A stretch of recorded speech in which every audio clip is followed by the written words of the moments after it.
Hello, welcome to the Learn English Lab. Today's podcast is Advanced English Podcast. Glad to be here for this one. So, I want to start with a question for you listening right now.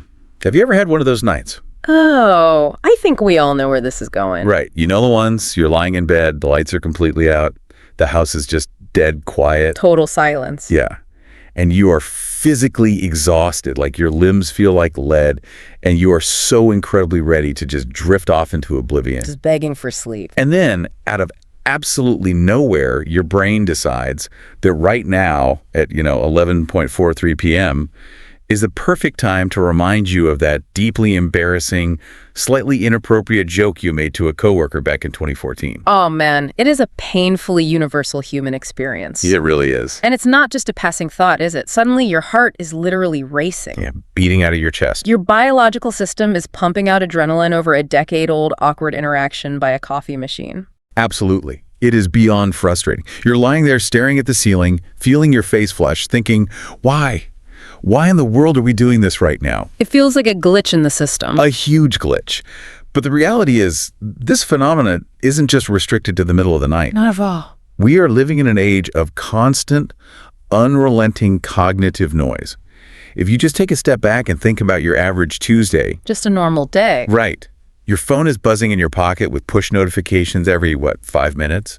Emails are piling up in your inbox faster than you can physically process them. It's a fire hose of information. And we're hooked into these algorithmic social media feeds that are explicitly engineered to keep us scrolling endlessly. Oscillating wildly between highly curated, envy-inducing vacation photos Oh, the vacation photo. and screaming catastrophic news headlines. Yeah, the whiplash is real. And somewhere in the middle of all of that sheer external chaos, your mind, the one space that is supposed to be your private sanctuary, your refuge from the world.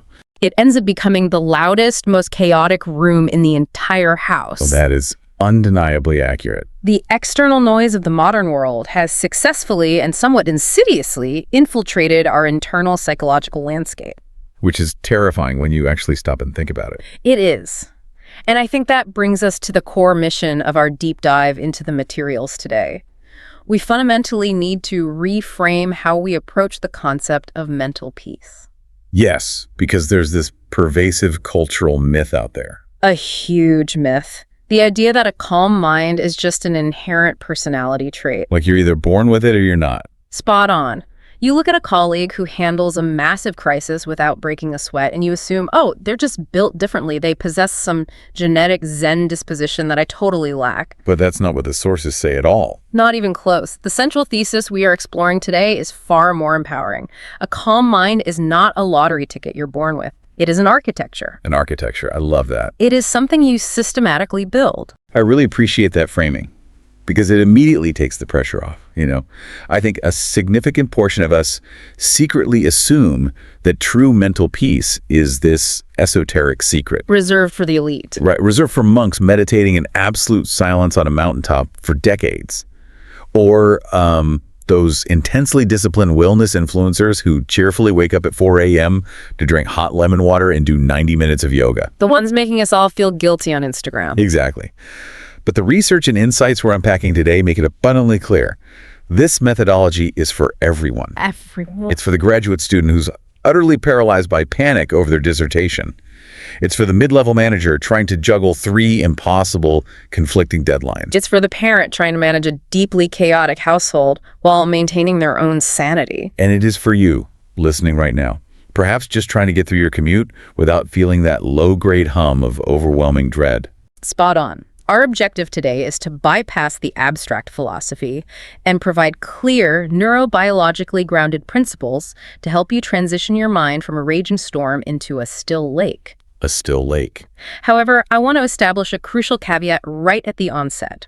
The wisdom required to achieve this is remarkably straightforward, but we must not confuse simple with easy. Oh, that's a really important distinction. The theoretical concepts are crystal clear. The actual friction, the difficulty, lies entirely in the relentless daily application. Doing the work. Right.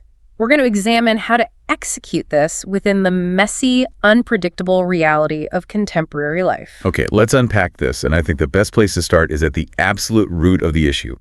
Before we can even begin to discuss strategies for calming the mind, we need a solid grasp of the mechanics. We have to look under the hood. Yeah, why does it get so incredibly noisy in the first place?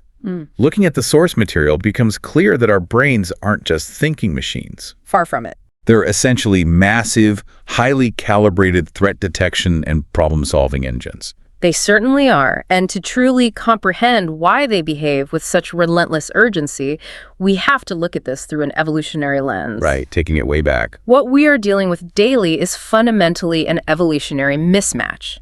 Consider the human brain hundreds of thousands of years ago. Out on the savannah. Absolutely. Its sole overriding objective was keeping our ancestors alive in a brutally unforgiving, highly dangerous physical environment. A very different world than today. To do that, it needed to constantly, obsessively scan the horizon for very real physical threats. We're talking about predators camouflaged in the brush, sudden and violent weather shifts, or hostile rival groups. Things that could literally kill you in seconds. Undeniably.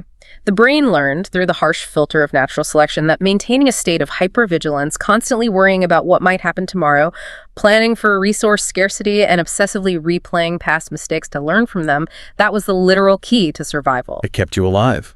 If you were a prehistoric human who preferred to sit around, deeply relaxed, just enjoying the sunset, not worrying about the rustling in the bushes, You probably got eaten. your genes were abruptly removed from the gene pool. Right. So anxiety, at its core, was basically our most successful survival mechanism. It is the reason we're sitting here today. Without a doubt. The human brain evolved a profound negativity bias because missing a negative cue, like a hidden predator, was fatal, However. whereas missing a positive cue, like a delicious piece of fruit, was merely a missed meal. You can survive a missed meal. But let's fast forward to our current reality. For the vast majority of us, those immediate physical predators have been eradicated. Yeah, you aren't going to be chased by a saber-toothed tiger on your way to pick up dry cleaning. Thankfully, no. However, the biological machinery inside your skull, the amygdala and the sympathetic nervous system, hasn't received a software update in millennia. We're running on really old code. The hardware is ancient, but the environmental data it is forced to process is unprecedented and entirely new. I want to pause on that because that is such a clarifying way to view our daily anxiety. Instead of scanning the physical horizon for literal lions, our ancient brains are frantically scanning digital landscapes. Like LinkedIn or Instagram. Yeah, scanning for social threats, exclusion, or subtle signs of peer rejection. Instead of worrying about surviving a brutal, resource-depleted winter, we're sitting in ergonomic desk chairs, physically safe, yet experiencing a sustained physiological panic attack about a Q3 earnings report or a vague email from a boss. Can we talk later? That email is the absolute worst.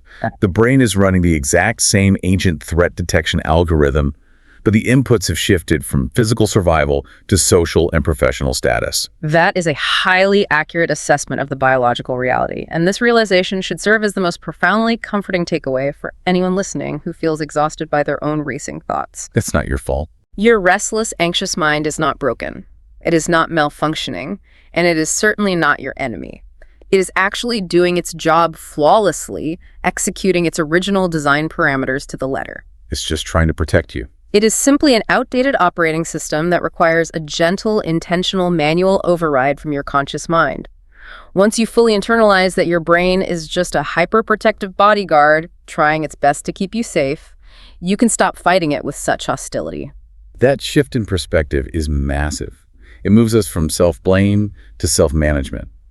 But even if we acknowledge that this constant mental chatter is a natural mechanism, we absolutely cannot ignore this systemic toll it takes on us. The cost is astronomical. We are paying a remarkably steep compounding tax for keeping this ancient biological alarm system running 24 hours a day.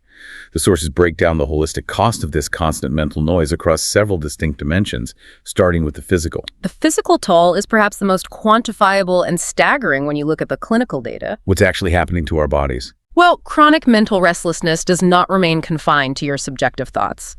It translates directly into biological wear and tear, often referred to as allostatic load. Allostatic load. Yes.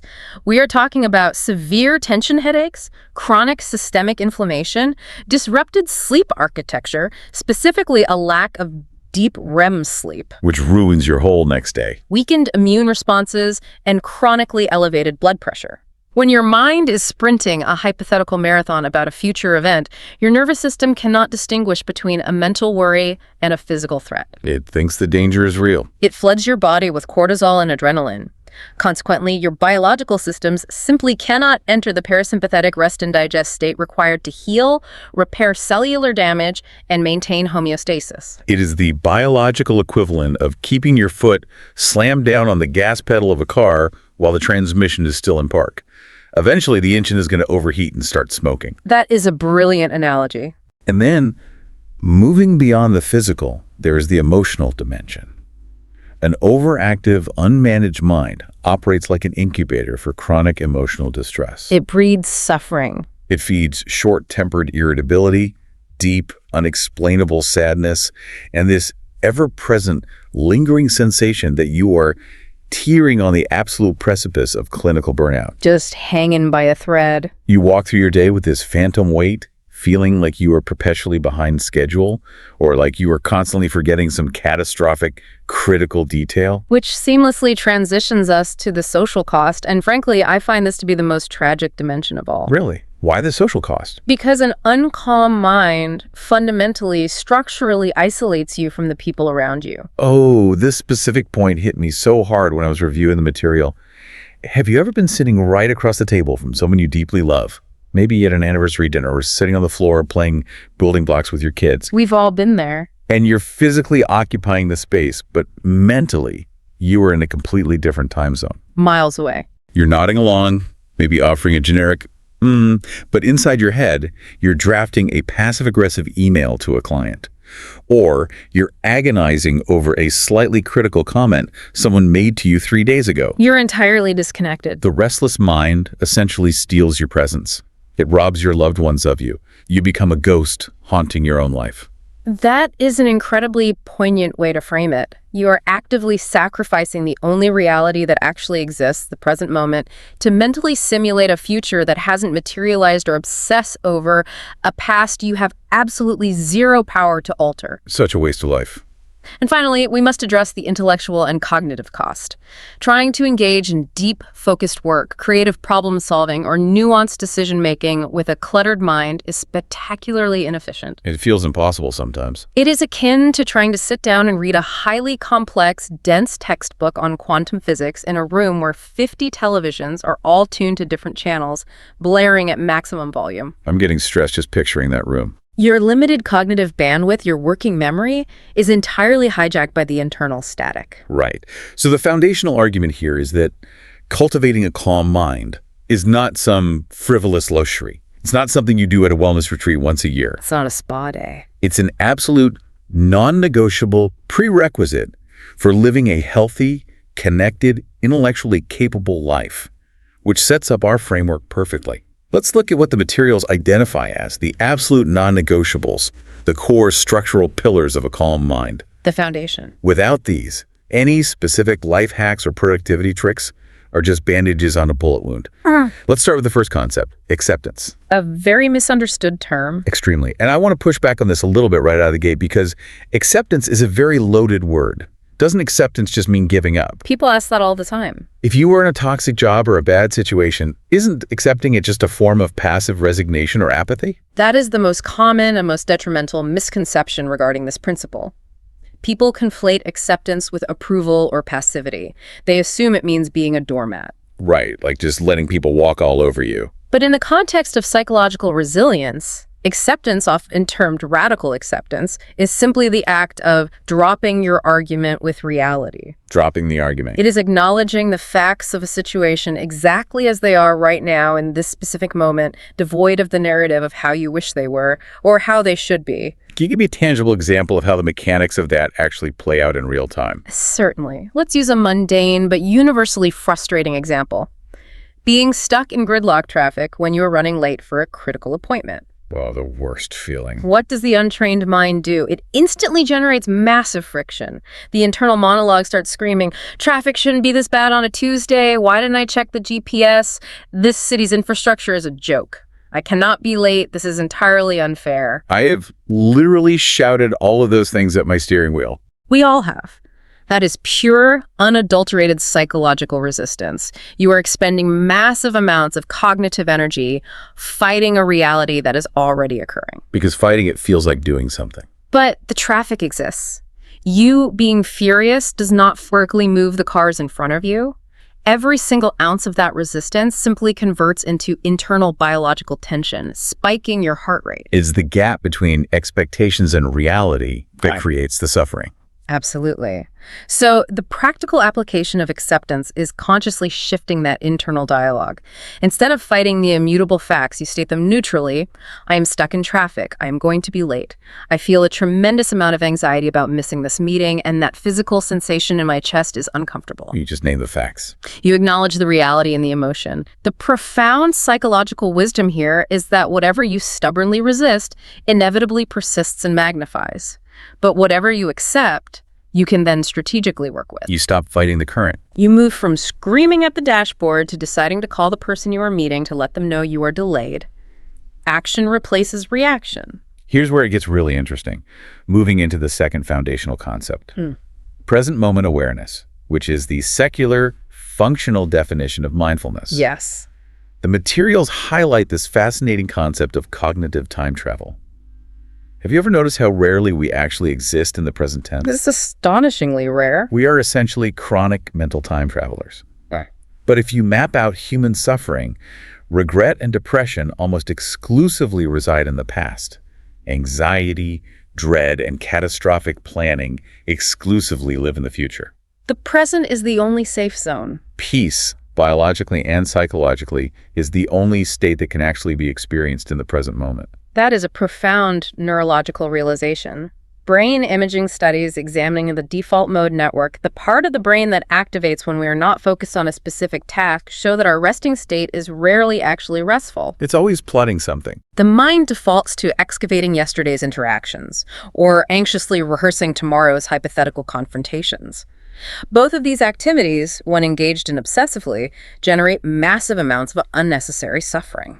So what's the antidote? Present moment awareness is the disciplined practice of noticing when your mind has hijacked a time machine and gently but firmly anchoring your attention back to the immediate now. And what I found so reassuring in the sources is that this anchoring doesn't require a gong or incense.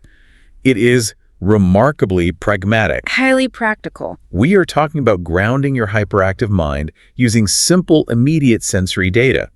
When your brain starts spiraling into a catastrophic scenario about next year's budget, you interrupt that neural pathway by forcing your attention to notice the literal physical sensation of your feet making contact with the floorboards. Or the chair you were sitting on. Or you take a sip of your morning coffee, and instead of just swallowing it absentmindedly while checking emails, you force your brain to analyze the exact temperature, the specific bitter notes on your tongue, the weight of the ceramic rug in your hand. While those actions might seem almost trivial to a high achiever, they are neurologically potent. Because human attention is a zero-sum game. Meaning you can only spend it in one place at a time. 100%. In the exact millisecond that your cognitive bandwidth is entirely consumed by processing the complex sensory data of the taste of that coffee, your brain is fundamentally incapable of simultaneously generating a complex, anxiety-inducing narrative about your quarterly performance review. It literally cannot do both. The objective of this practice isn't to violently empty your mind of all thought, which is a biological impossibility unless you are dead. Which would solve the anxiety, but not in the way we want. Exactly. The practice is merely metacognition, noticing that your attention has drifted into the past or future and intentionally bringing it back to the sensory present, again and again and again. It is essentially doing bicep curls in the gym, but for your attention span. Every time you notice the drift and return to the present, that is one repetition. A mental workout. And that transitions us beautifully into the third concept, letting go. I read an analogy in our research that crystallized this for me. Navigating life with a restless, untrained mind is like embarking on a massive hike while wearing a heavy backpack. A very heavy one. And every single time a colleague slights you, or you experience a minor failure, or you worry about a stranger's opinion of your outfit, you pick up a heavy rock and toss it into that backpack. Just weighing yourself down step by step. We are walking around carrying an astonishing amount of unnecessary, obsolete psychological weight. Ancient grudges, incredibly unrealistic expectations, rigid stories we constructed in childhood about who we are supposedly meant to be. It is profoundly exhausting, and yet we are baffled as to why we feel so utterly depleted by 3:00 p.m. every day. We blame it on skipping lunch. The critical distinction we must analyze here is the difference between forgetting and letting go. This trips a lot of people up. How are they different? Letting go does not demand that you develop sudden amnesia about a genuinely painful or unfair event. It is a conscious, active, and repeated choice regarding where you allocate your attention. That's a verb, not a passive state. Undeniably. It is the ability to recognize a familiar, deeply worn, negative neural pathway, let's say, a recurring thought about an ex-partner, and saying internally, I recognize this thought. It has visited me 1,000 times. I acknowledge its presence, but I am actively choosing not to invite it to sit down, unpack its bags, and stay for tea. I love that. It is literally establishing strict boundaries, but with your own internal monologue. Absolutely. And there is a classic cognitive diffusion metaphor used in acceptance and commitment therapy that perfectly illustrates this. You must realize that you are not the clouds. The weather metaphor. Yes. The clouds represent your thoughts and emotions. They are sometimes dark and ominous, sometimes light and fluffy, sometimes they move in rapidly, and sometimes they linger. But you, your core awareness, are the vast, infinite, unchanging blue sky behind them. The sky doesn't care about the storm. The sky is never fundamentally altered, damaged, or broken by a severe thunderstorm. It merely provides the space for the weather to exist and eventually to pass. That is undeniably beautiful, and it shifts the identity away from the anxious thought itself. Which brings us to the fourth structural element, simplicity. A tough one for modern society. Now, we live in a modern culture that aggressively worships complexity, multitasking, and accumulation. But the materials make a very compelling case that complexity is the ultimate insidious enemy of mental calm. There is a direct, measurable, and undeniable biological connection between external environmental clutter and internal cognitive noise. The brain is a processing engine. It's always trying to compute everything in our field of vision. Right. If your daily life is overflowing with superficial social commitments you actually dread, if your physical workspace is buried under disorganized paperwork and visual clutter, and if you have 73 unread tabs open on your web browser, Guilt as charged on the browser tabs. your internal mental state is going to perfectly mirror that exact chaotic state. Your attention will become scattered, highly fragmented, and overwhelmingly noisy. So the actionable translation here isn't just about organizing your desk. It is about ruthless intentionality. It is recognizing decision fatigue. Curating your life. It means actively choosing to cultivate 3 deep, profoundly meaningful relationships rather than maintaining a network of 500 shallow, exhausting acquaintances. It means radically painfully reducing your screen time and digital inputs. Quality over quantity. It means speaking fewer words and dedicating much more bandwidth to active listening. The overarching principle is that if you systematically simplify your external environment and obligations, your internal environment naturally, organically begins to decompress and quiet down. Which leads us directly to the final, and quite frankly, the most universally overlooked and resisted foundation of them all. The fifth concept. Self-compassion. And boy. What's fascinating here is the sheer volume of pushback this specific idea receives, particularly from highly successful driven individuals. Oh, absolutely. I want to play devil's advocate here on behalf of the high achievers listening. I think many of us operate under the deeply ingrained secret conviction that if we are just ruthless enough with ourselves, if we are mean enough, we will somehow shame ourselves into achieving more, being better, and staying productive. The inner drill sergeant. We act as our own absolute harshest, most unforgiving critics. If self-compassion just means giving ourselves a pass every time we fail, doesn't that just breed complacency and laziness? It is a completely logical fear, but it is empirically scientifically false. Really? The internal monologue of a high achiever is often brutally punitive. But let's look at the actual neurological reality. Comprehensive psychological research consistently links high self-compassion to increased resilience, better personal accountability, and higher motivation, not to laziness. That seems counterintuitive. When you brutally berate yourself over a mistake, saying, "I'm an idiot, I always ruin everything," you immediately activate your brain's threat defense system. You flood your system with cortisol, which actually shuts down the learning and memory centers of the brain. You become defensively paralyzed. So beating yourself up literally makes you less capable of fixing the mistake. Without a doubt. Conversely, if you approach that exact same failure with the baseline kindness and objective perspective, you would naturally offer a respected colleague or a good friend. Like, hey, you messed up, but you'll get it next time. Exactly. This was a difficult task. I made an error in judgment, but it doesn't define my overarching competence. By doing that, you keep your nervous system regulated. You remain in a neurobiological state that allows for objective analysis, rapid recovery, and actual behavioral change. The mechanics of it are fascinating. The ultimate distilled wisdom of this pillar is profound. If the thinker is cruel, you cannot possibly think your way to peace. The hostility of the tool prevents the construction of a calm outcome. If the thinker is cruel, you cannot possibly think your way to peace.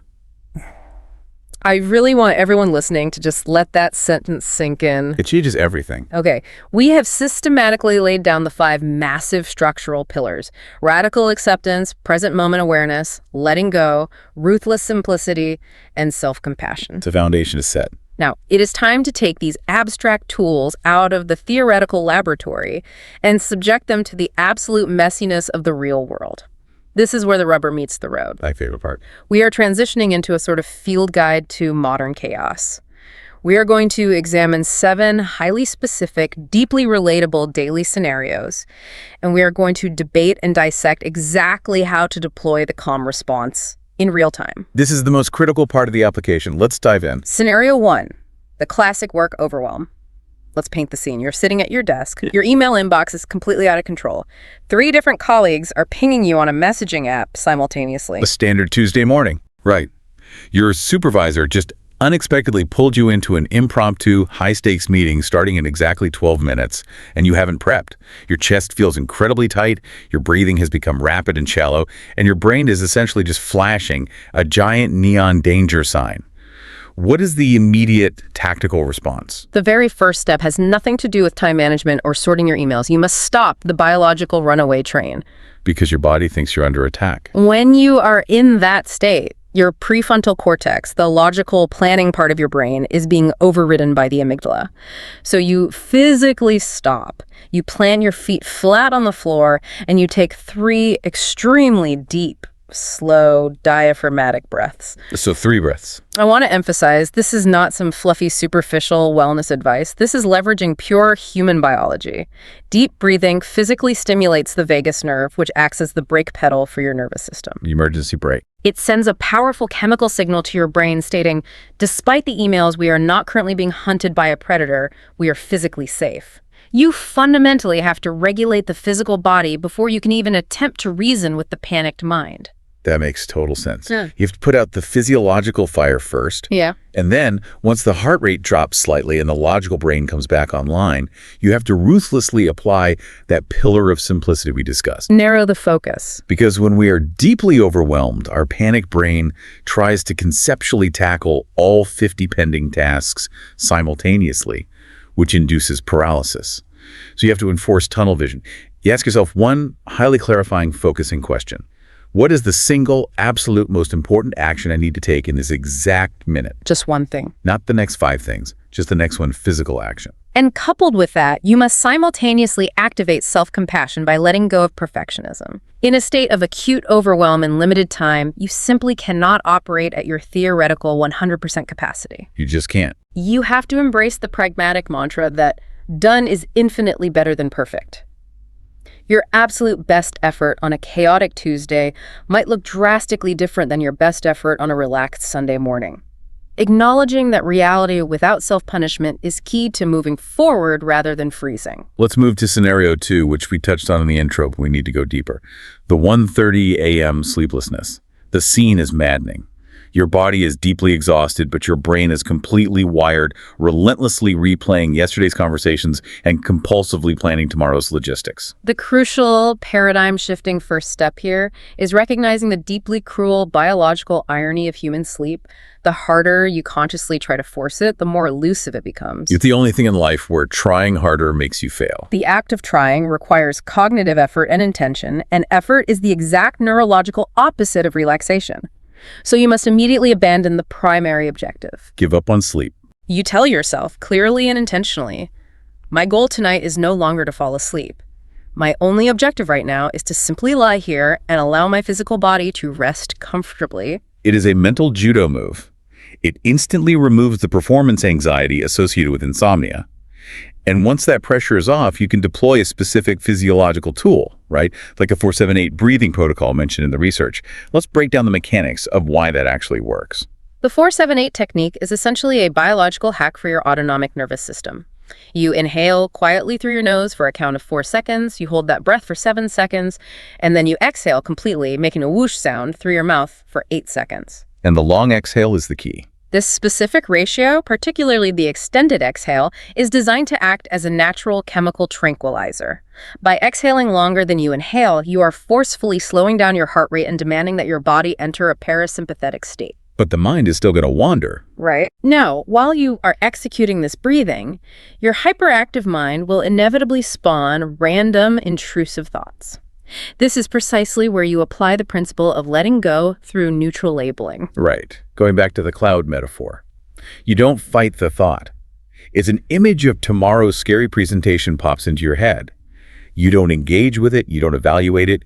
You simply assign it a neutral one-word label.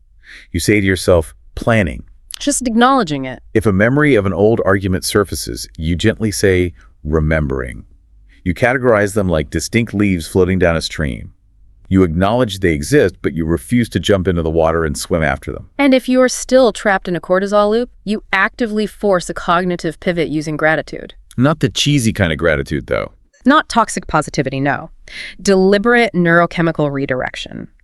By forcing your brain to identify and vividly visualize 3 highly specific things you are genuinely grateful for, you are chemically interrupting the brain's primitive threat detection algorithms. You are actively altering the neurochemical bath that your brain is soaking in, moving it from fear to safety. Brilliant. Okay, scenario 3, dealing with hurtful comments. It's a good one.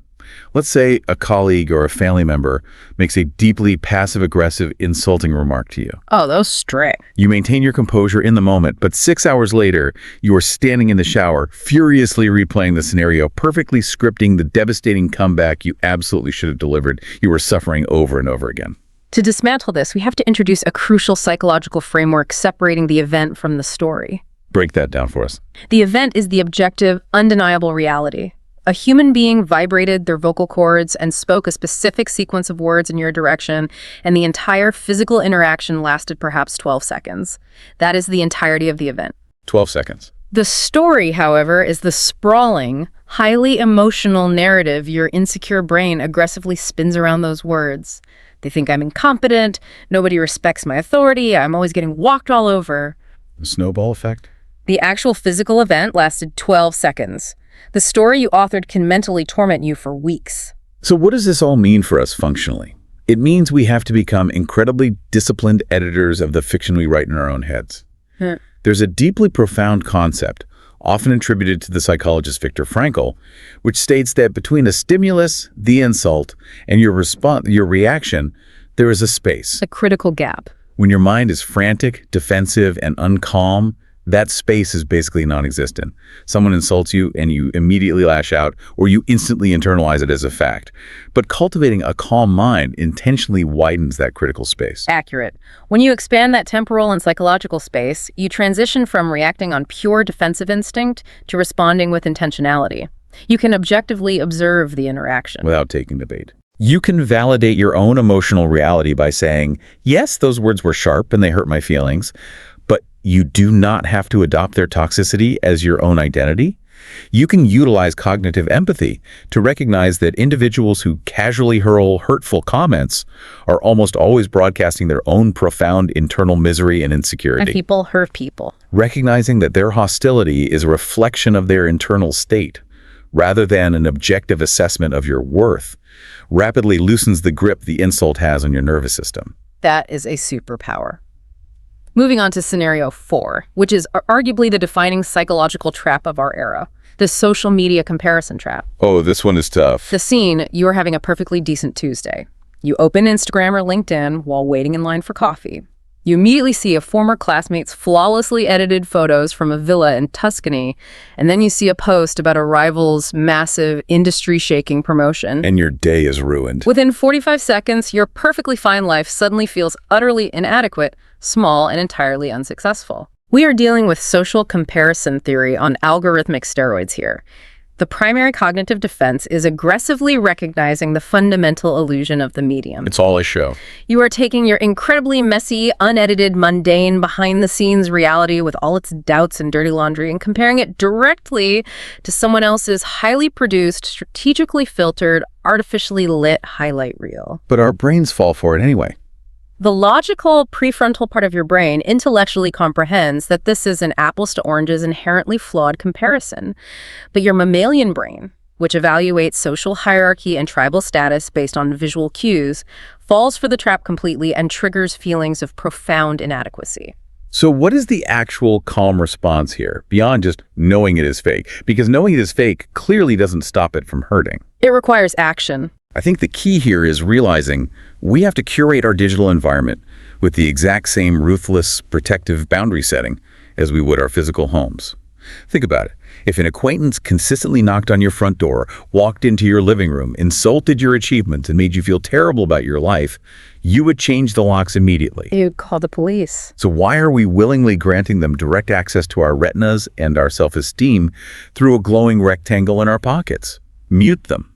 Unfollow accounts that trigger your specific insecurities, and continually remind yourself that a beautifully composed static photograph is remarkably efficient at hiding an ocean of invisible private suffering. You have absolutely zero idea what sort of relational or internal chaos is happening off camera. That is undeniably true and an essential boundary to set. Let's pivot to scenario 5, which addresses a deeply existential human fear: future uncertainty. The waiting game. The scene is this. You are waiting for the results of a biopsy, or you are waiting to hear back about a final round job interview that could change your career trajectory. There is a gap of unknown time.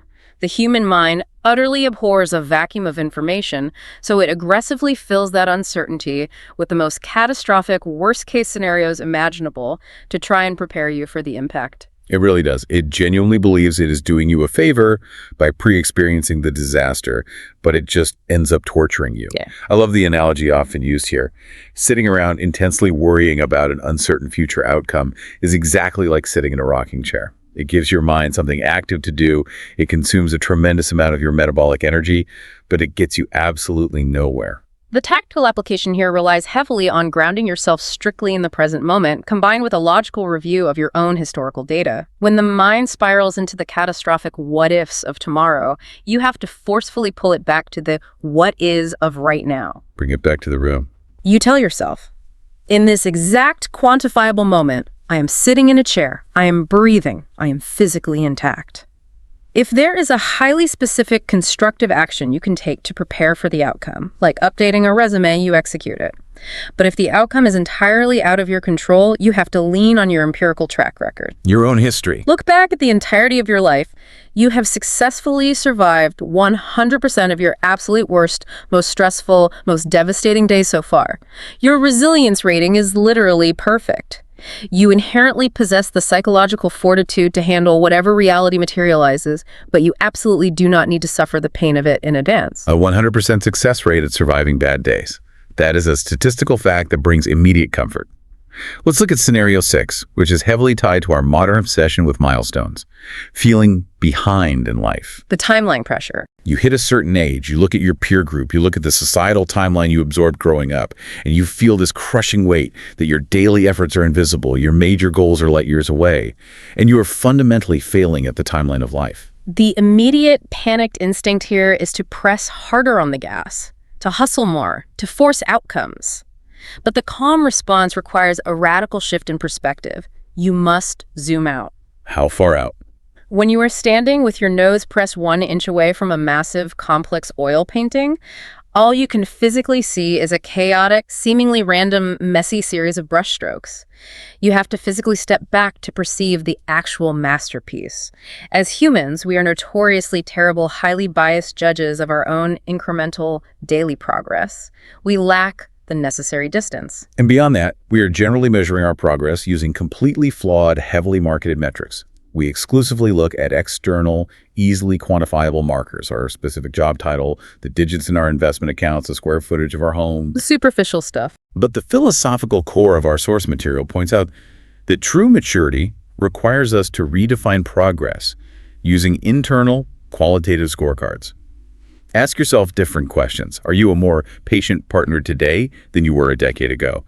Do you possess more emotional self-awareness?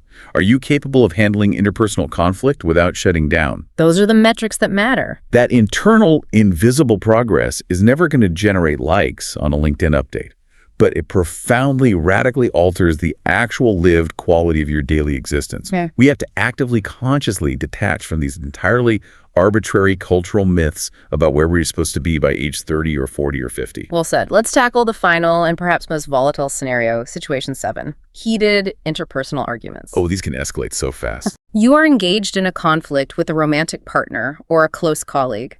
The tension has escalated. Voices are raised. Your heart is pounding against your ribs. Your jaw is clenched. And you feel this overwhelming, almost intoxicating urge to say something incredibly sharp, deeply personal, and irrevocably hurtful just to win the exchange. This loops right back to the neurobiology we discussed earlier, doesn't it? It does, unequivocally. Clinical psychologists refer to this specific physiological state as emotional flooding. Flooding? When your heart rate accelerates past roughly 100 beats per minute during a verbal conflict, your brain actually undergoes a mechanical shift. The prefrontal cortex, the sophisticated area responsible for rational thought, long-term planning, and empathy, essentially shuts down to conserve energy for a physical fight. The primitive, survival-oriented limbic system takes total control. So you're literally not thinking straight. At that exact biological moment, you are literally neurologically incapable of engaging in a productive, nuanced, or empathetic conversation. You are functionally operating with the cognitive reasoning of a cornered animal. So the deeply ingrained idea of we are not going to bed until we resolve this argument, or pushing through to force a resolution right then and there, is actually the absolute worst, most destructive strategy possible. A recipe for disaster. The only highly strategic move in that moment is to explicitly call a timeout. You say, using neutral language, I deeply care about resolving this issue with you, but I am too activated right now and I need 20 minutes to cool down. And you physically leave the room. But, and this is the critical caveat, you don't use those 20 minutes to pace around the kitchen muttering to yourself, mentally building a bulletproof prosecutorial case against them, right? Correct. If you do that, your heart rate remains elevated. You must utilize that refractory period to intentionally cool your body's physical baseline. You go for a brisk walk around the block, you splash literally freezing water on your face to trigger the mammalian dive reflex and slow your heart, you engage in extended deep breathing. Cool the machine down. Your physical biological vessel must return to a state of baseline calm before your rational mind can safely re-engage. When you finally return to the conversation, your objective shifts from winning the argument to actively listening to the vulnerable human being behind the frustration, rather than just reacting defensively to their poorly chosen words. Okay, that was an intense but incredibly practical gauntlet. We have navigated the chaos of the real world. But how do we permanently install this operating system? How do we ensure this isn't just a fleeting moment of inspiration, but a permanent upgrade to our lives? We need habits. Part 4 of our discussion is dedicated to the daily regimen, the mechanics of building long-term, durable calm. Because executing these strategies once during a crisis won't fundamentally alter your life. These practices are subject to the law of compounding interest. They build upon each other invisibly over time, much like consistent deposits into a savings account. That is a highly accurate comparison.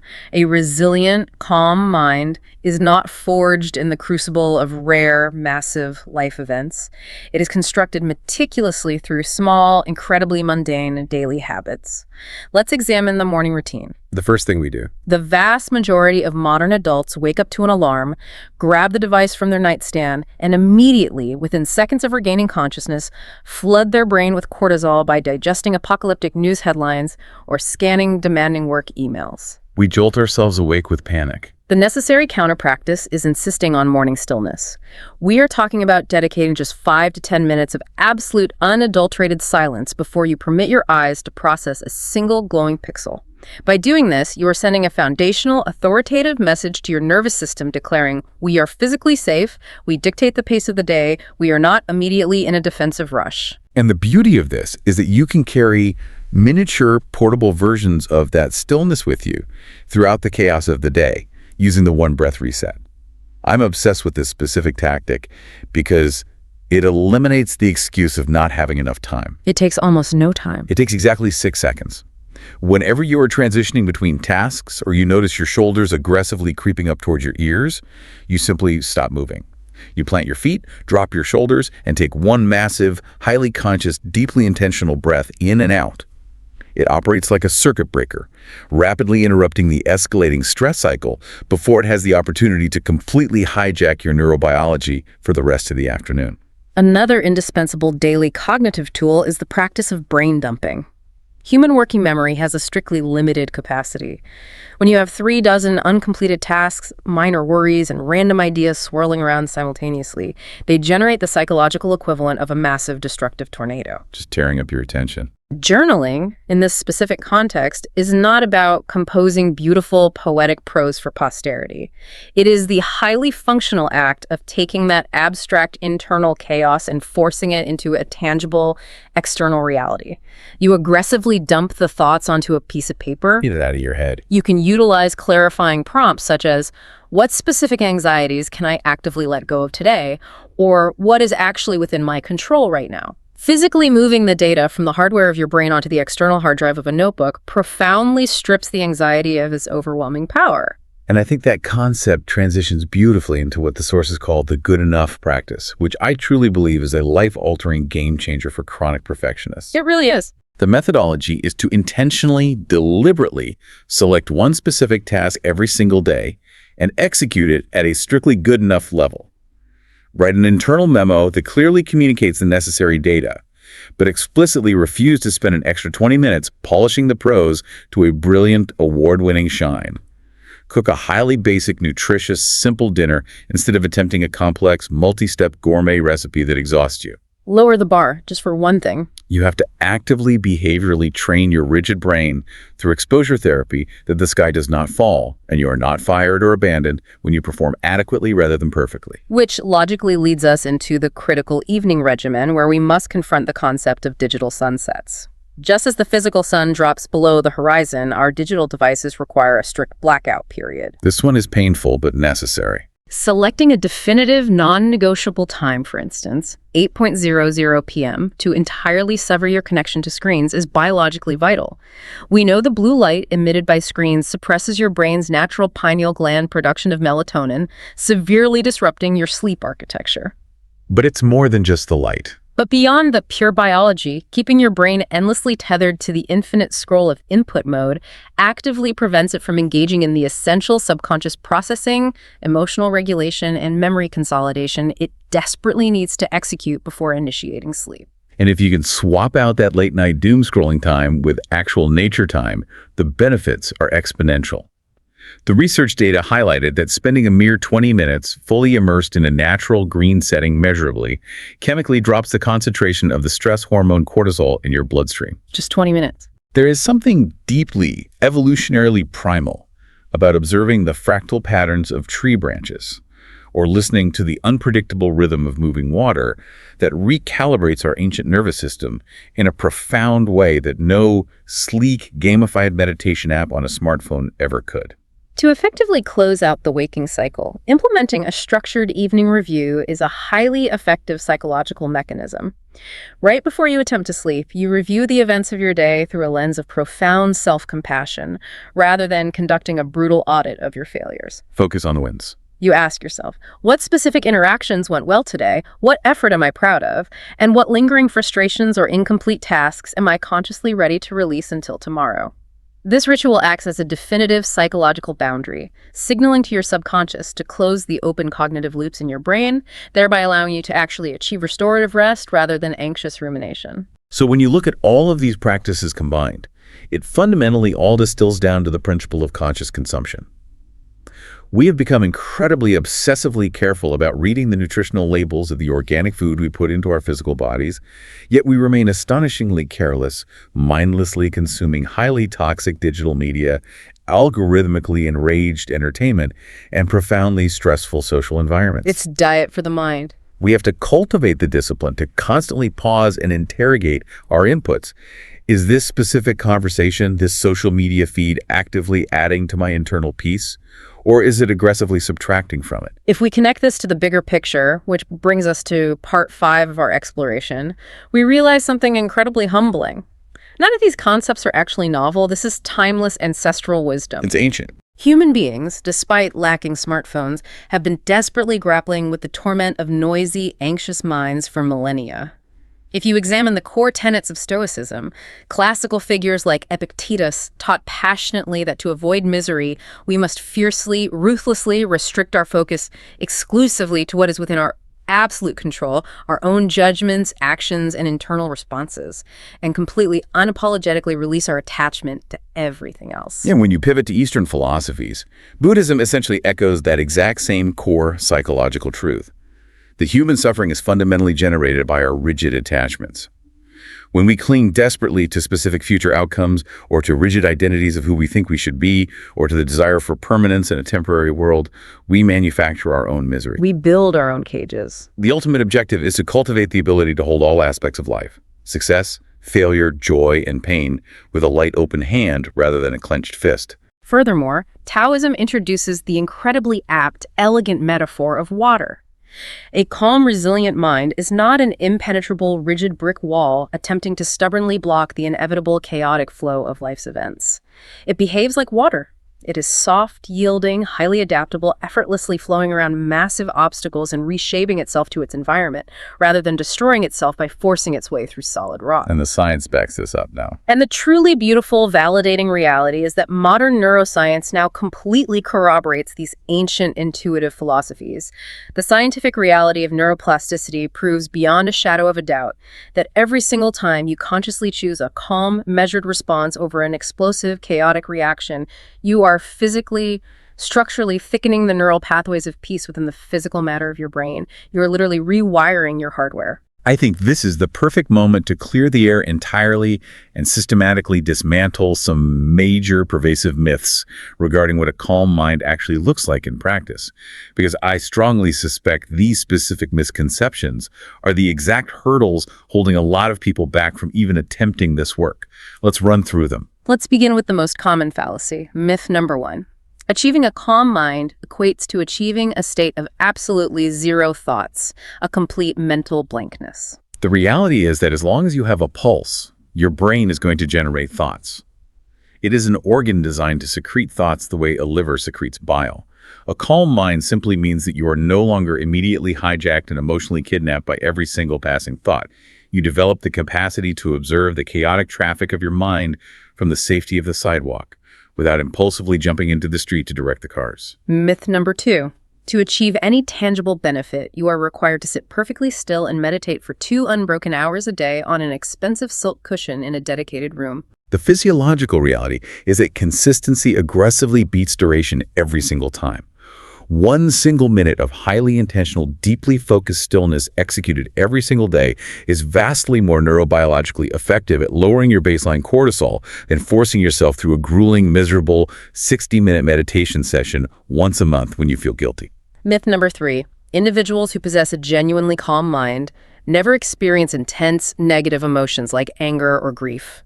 The reality is that truly calm, regulated people absolutely get angry. They experience deep sadness. They grieve profoundly. But the critical difference is that they're able to observe the dark emotional weather without fundamentally becoming the storm.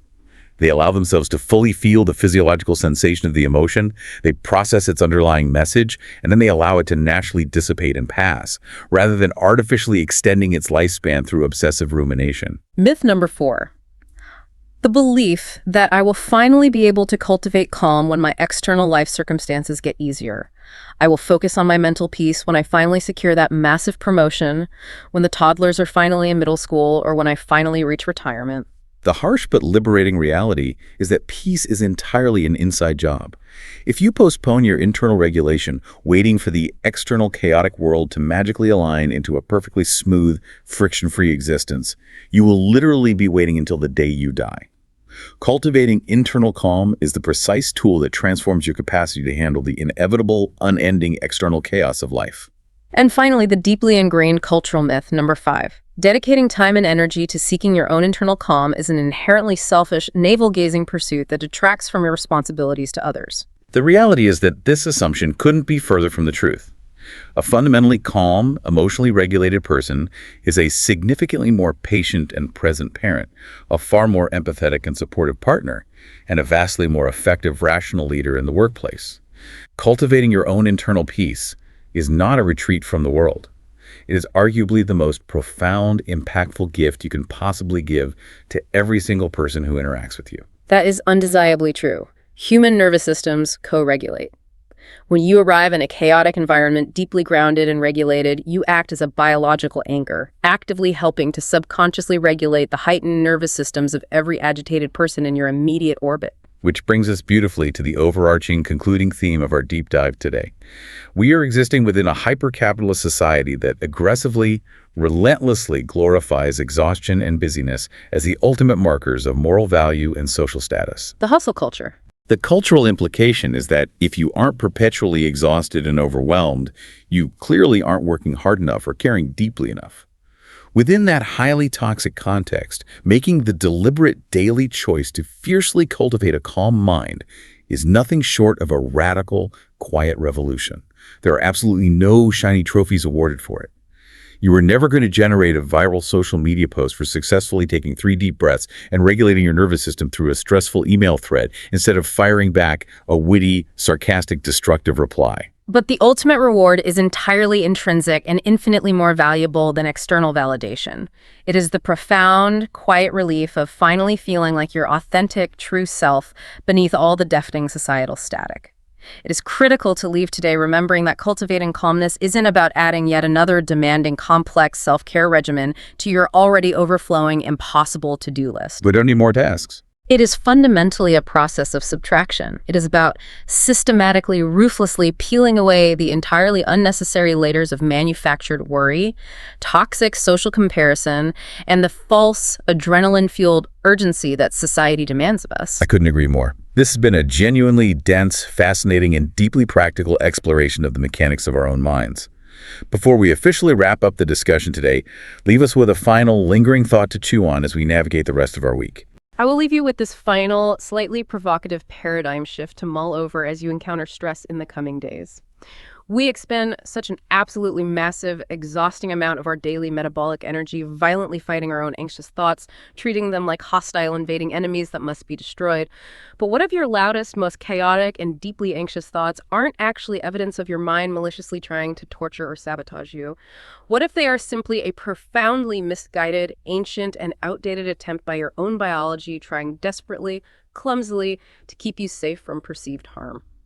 What exactly happens to the texture of your internal landscape when you finally start fighting that noise with hostility and instead simply pause to thank your brain for its intense concern before gently, firmly letting the thought go? That is an incredibly powerful, deeply compassionate paradigm shift to end on. Acknowledge the intention, thank the mechanism, and let the content go. We genuinely hope you take that specific tool and the broader framework we discussed with you into whatever chaos you face today. Thank you for joining us on this exploration. Please remember to like, share, and subscribe to this YouTube channel.